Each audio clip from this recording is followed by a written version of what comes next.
all, I would like to thank the organizers for inviting me. I'm not an art historian. I come from the field of cultural studies and history of ideas. So I will not be so attached to particular material objects. The title of my presentation today is From Poetics to Politics, Trauma and the Shift of Memory Paradigms in Late Soviet Lithuania. So as you see, I'm dealing with the Soviet period, and in this respect, I would say the main issue today for the scholars who are still analyzing Soviet period is how did it all come to an end? The key question. And this idea is captured in the title of Alexei Yurchev's work, Everything Was Forever Until It Was No More. So when I say from poetics to politics, I'm suggesting an answer to the question of how the popular movement emerged in the first place. To sum up my interests, I'm most of all interested in the process of transformations and how they are manifested in symbolic sphere, in narratives, in cultural products, and actually are symptoms, signs of transformations that are coming, how they're used as symbolic capitals, and how they're used as the tools for politics. So you see two important words, important buzzwords in my title: trauma and memory. And indeed, these are the key concepts of my research. And I really hope that my approach is somewhat complementary to current research that is taking place in Lithuania. This is not overtly original in any way, I'm sure, but it hopefully gives new perspective. Now, I have to say right away that I believe that the forces driving the end of this Soviet Lithuania can be found in cultural developments in the late Soviet period. And my specific argument is that this major shift in culture, in people's attitudes, and eventually in their behavior can be attributed, at least in part, to the return of traumatic memory. I'm sure you are familiar with the fact that Lithuania was the region that lived through incredible historical upheavals. Of course, several occupations, deportations, World War II, the movement of people, and the topic that is not fully explored, that really needs to be taken into consideration, also external and internal displacement. Also internal displacement, the drastic shift within Lithuania itself, the movement from the country to the city, or from one region to the next, and all of this is reflected one way or another in the texture of culture. Now here I would like to develop one small part of the broader idea, and it concerns the topic of this conference, is how the shifting aesthetic trends might be attributable to the shift in the memory regime of Soviet Lithuania, and the shift in the discourse of memory about World War II. My point is that we should look not only at the political transformation of Soviet to post-Soviet, but also to the more subtle transformations that took place during the late Soviet period. And that inevitably brings me back to the memory of World War II that is really at the core of these considerations, and that really is at the core when we think about the Soviet period and even at the post-Soviet period.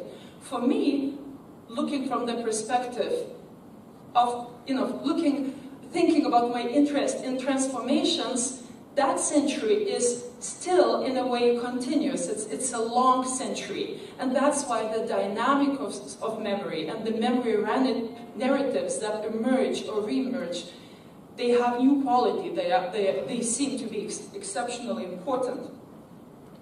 So, it is by now well known that the Soviet Union developed a specific memory regime during the post-war period, the memory regime of World War II, based on victory against fascism,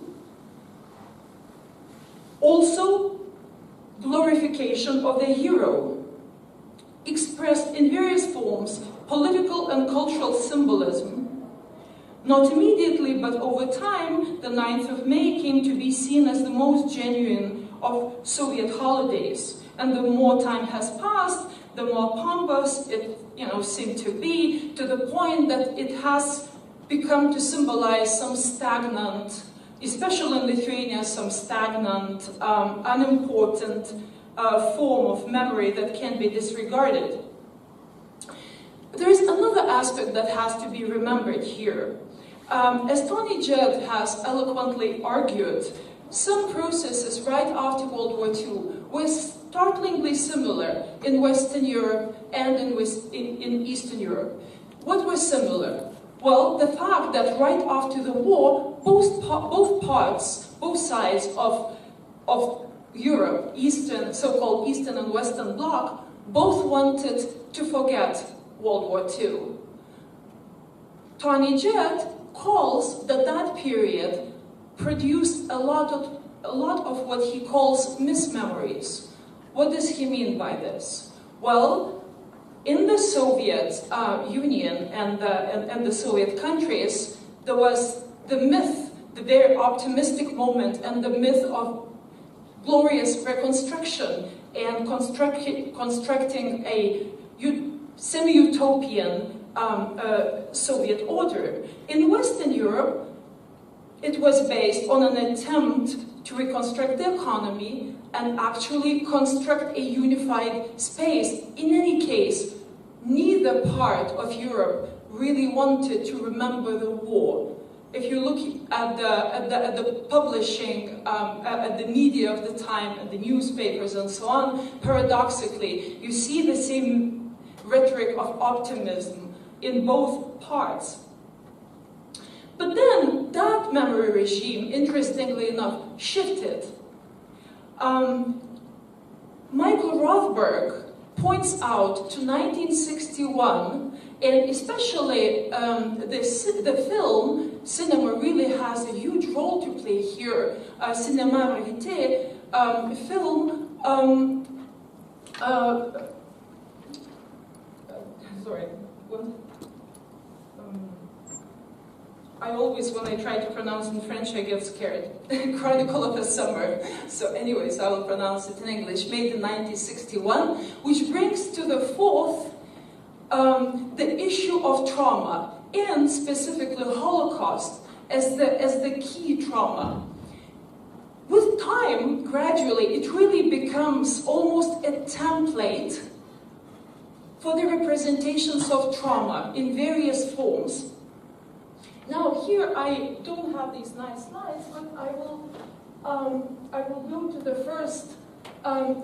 first slide just to quickly jump back and show how, in Lithuanian case, this memory regime and the efforts to find a new hero was modeled after the child martyrs heroes that were prominent, and I'm sure you know very well, in the Soviet Union. So here you see Zoya Kosmodemyanskaya, child hero, and in Lithuanian case, this hero martyr model was Marytė Melnikaitė. I'm sure many of you here know this model. This was part of an attempt to create new form of memory regime right after World War II, and actually one of very influential ideologues was Justas Paleckis. I even have a quote, where interestingly enough, a feminine or feminist, however you will to call it, spin was put on that particular drive to put a feminine face on this hero that embodied specific memory regime of Soviet Lithuania. So I cite now, Justas Paleckis, 1946.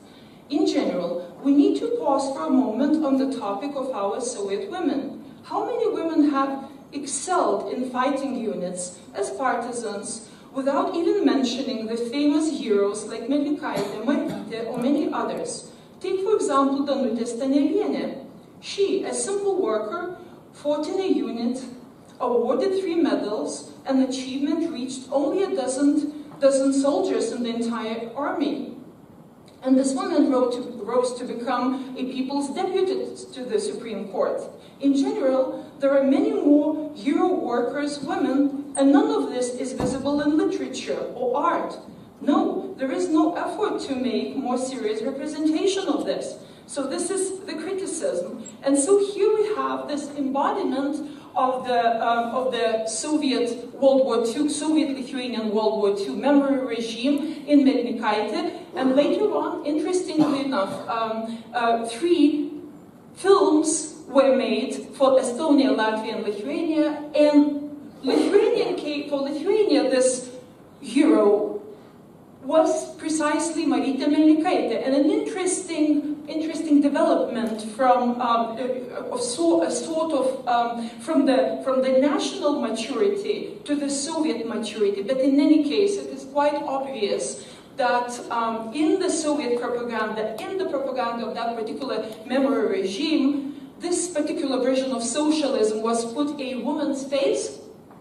This is quite clear and quite interestingly develops in that film. And there is this dichotomy of heroism and martyrdom. Also aspects of national development and aspects of Soviet development. Now, with Khrushchev's time and Cold War, that actually changes. And that changes all over the Soviet Union, but also changes in Lithuania as well. Of course, an attempt to make a socialism with human face, more personal, the appreciation, or rather the promotion of sincere emotions, emotionality, sincerity, more personalized form of Soviet culture is very interestingly reflected in this particular icon, Mother of Pirčiupiai. It is much more conservative, much more reserved. It's not some young lady running in the forest with a gun, single and so on. But it's more, traditional and possibly more custom-made for the local audience. Now, this also has to do with an interesting development of new network of what one could call lieu de mémoire. In this case, is the village of Pirčiupiai, burned in 1944. It's an ethnically Lithuanian village, which interestingly becomes to represent the trauma of World War II. So it is a Soviet lieu de mémoire, but at the same time it is an ethnically Lithuanian village. Now here, I think we should jump to the concept of trauma. How does it fit here with these shifts of memory regime and these icons that I singled out?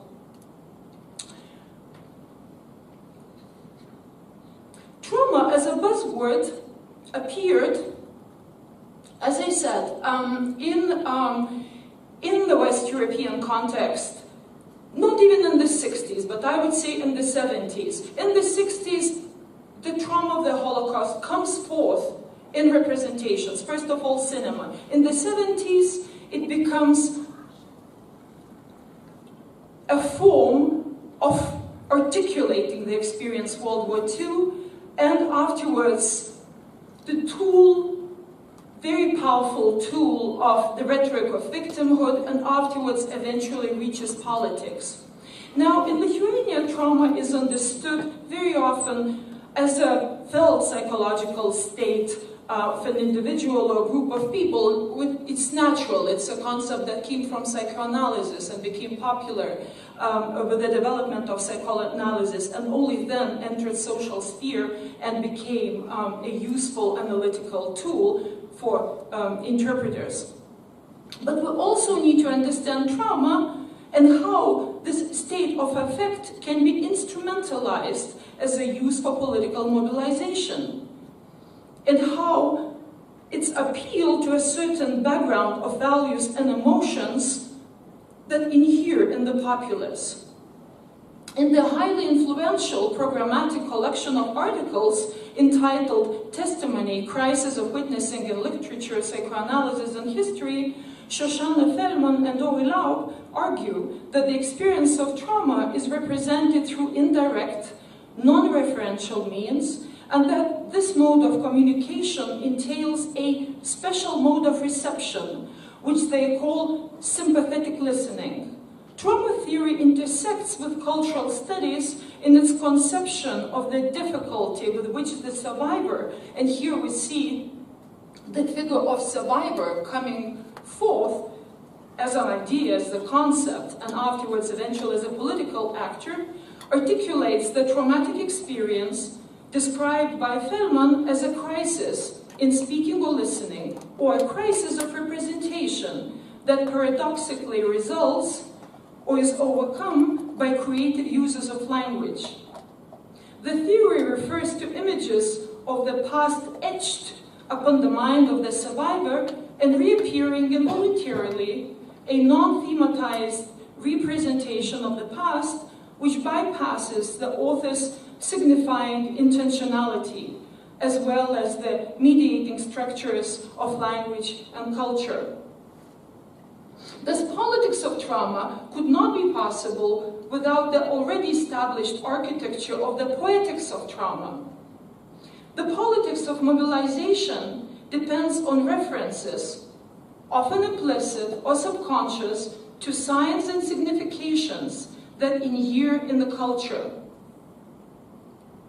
Lithuanian scholars have argued that one common interpretation of the culture of late socialism in Lithuania could be the society of boredom. This has much to recommend it, but I would like to propose that we might also consider how the period of late socialism was marked by the representation of trauma. In fact, the entire culture of trauma, in a manner not unlike parallel processes taking place just a little bit earlier in the West, or even at the same time, not necessarily even a little bit earlier. In other words, cultural developments in Lithuania should be interpreted not only in terms of the opposition of repressive state and the resistant society, and that is Lithuania's always presenting it as an exclusively Soviet society, but also as a European society clearly subject to transnational processes. And one of these processes was the return of traumatic memory of World War II. And when I talk about the memory of World War II, it is very important to point out that in the Lithuanian case, World War II does not end with 1945. This is not the end of World War II. It is, like I say, is a long century, so it is a long war. It ends up one could argue even amelioration in the 70s, early 70s. And the movements really contribute to the emergence of suppressed memories of World War II in the 80s and the 70s. And I would especially point out as a landmark the campaign of amelioration in the Lithuanian case, which took in the 70s. Now, what does it mean? When we talk about the aesthetics of trauma, what do we mean in such sense? I know that the historians of photography pointed out how photography of the 60s in Lithuania, which really turned to the figure of autochthon, to the figure of the old lady or the old man in the abandoned village, ameliorated or destroyed by collectivization, signifies nostalgia. But the turn from nostalgia to the traumatic aesthetics is very, I couldn't say quick, but there is a strong connection to my mind between the two. It's interesting to see how this moves from the 60s to the 70s, and how then afterwards, even in the photography, photography that is described where, you know, the banality of every day, the simplicity of every day, the non-ideological space, the lack of narrative, first of all, looking from the perspective of trauma, signifies the absence, the loss, the emptiness, and actually depression.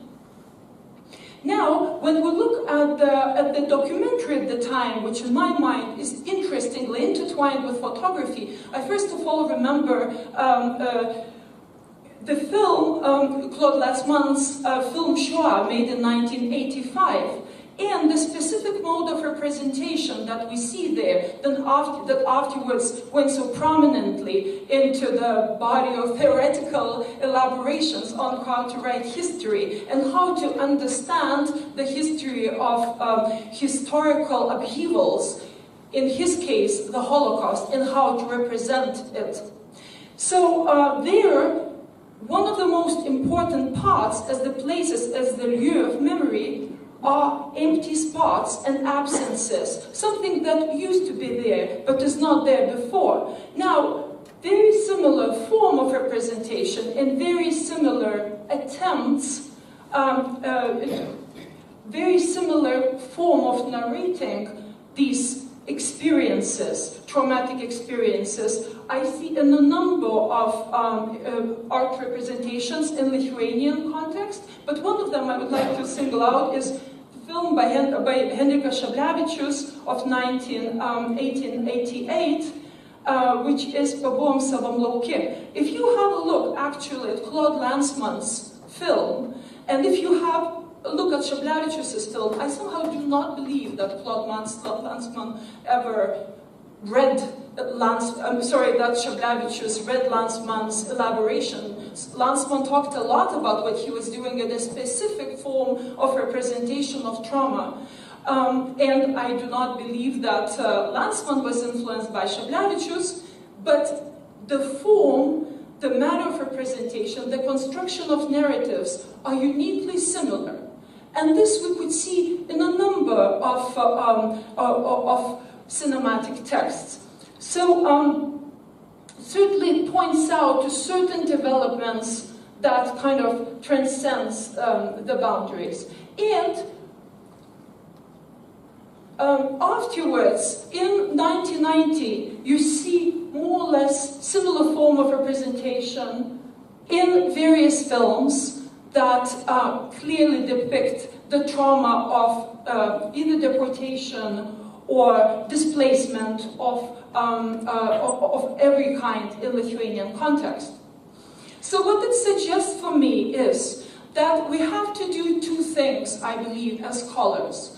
We have to look more clearly at the traumatic representations of the period, especially the 70s and the 80s. We have to look at the memory paradigm shift from the heroic, from the heroism to victimhood. And I mentioned woman as initially the suitable face for socialism, the face for Soviet propaganda, but afterwards taking a completely different turn, really also serving for the deconstruction of this heroic memory regime towards something that would be based on a victimhood, on suffering. And for me, the continuity of these memory narratives, the conflicts, the exchanges among them, is the most interesting part of this history of transformations.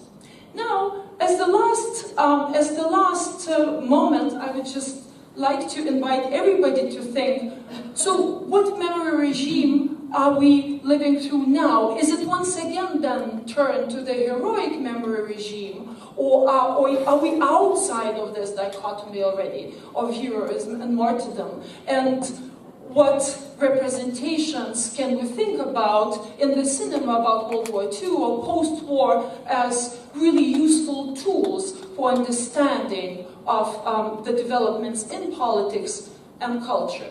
Thank you.